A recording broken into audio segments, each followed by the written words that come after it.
أعوذ بالله من الشيطان الرجيم.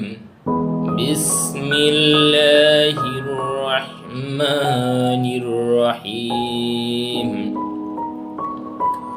والذين يقولون ربنا هب لنا من أزواجنا وذريتنا قرة أعين واجعلنا للمتقين ইমামা।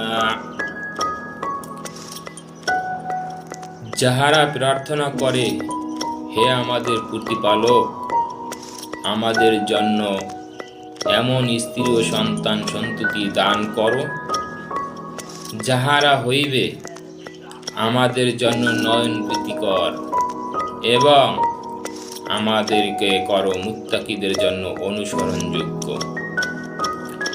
সূরা আল ফুরকান আয়াত ৭৪।